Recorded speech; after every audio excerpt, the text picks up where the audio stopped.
Italy में बना एक जहरीला केमिकल अब इंडिया में बनने की तैयारी में है। इटली के वैकेंजा इलाके में एक केमिकल फैक्ट्री चलती थी जिसका नाम था मिट्टी।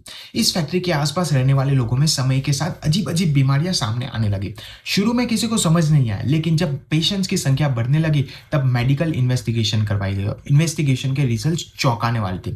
लोगों के खून में पीएफए नाम का एक केमिकल पाया गया। इसे फॉरएवर केमिकल भी कहा जाता है, क्योंकि ये एक बार बनने के बाद वो खत्म नहीं होता है। चाहे फिर वो इंसान के शरीर में चला जाए, पानी में मिक्स हो जाए या फिर जमीन में समा जाए, ये बना रहता है। अब सवाल ये उठा कि केमिकल आम लोगों के शरीर तक पहुंचा कैसे।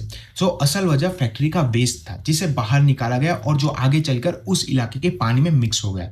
इटली के हेल्थ इंस्टीट्यूशन के अकॉर्डिंग इंसान के शरीर में इस केमिकल की जो सेफ लिमिट है वो 8 नैनोग्राम पर मिलीलीटर से ज्यादा नहीं होनी चाहिए। लेकिन जब फैक्ट्री के वर्कर्स की ब्लड टेस्ट किए गए तो आंकड़े हैरान कर देने वाले थे। ये मात्रा 800 या 8,000 नहीं बल्कि 91,000 से भी ज्यादा निकले।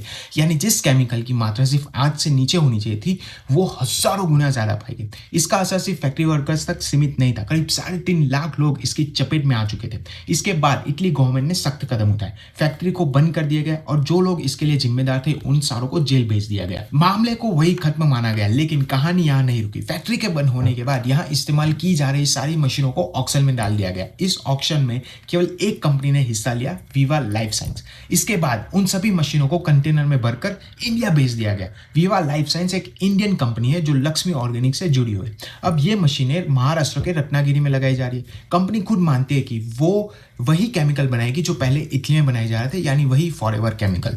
सबसे बड़ी चिंता की बात यह है कि इंडिया में पीएफए को कंट्रोल या रेगुलेट करने के लिए कोई भी खास लॉ मौजूद नहीं है। अब जरा कंपैरिजन कीजिए, एक यूरोपियन देश जहां वही फैक्ट्री 3.5 लाख लोगों को नुकसान पहुंचाती है तो उसे तुरंत बंद कर दिया जाता है, लेकिन वही फैक्ट्री और वही टेक्नोलॉजी अब भारत आ जाती है ऐसे केमिकल्स को बनाने के लिए जिस पर यहाँ कोई सख्त कानून नहीं है। और इसका जवाब शायद यही है कि ये यहाँ इंसान की जिंदगी कोई कीमत नहीं है। और इससे भी डेंजरस बात यह है कि ज्यादातर लोगों को इसके बारे में पता भी नहीं है।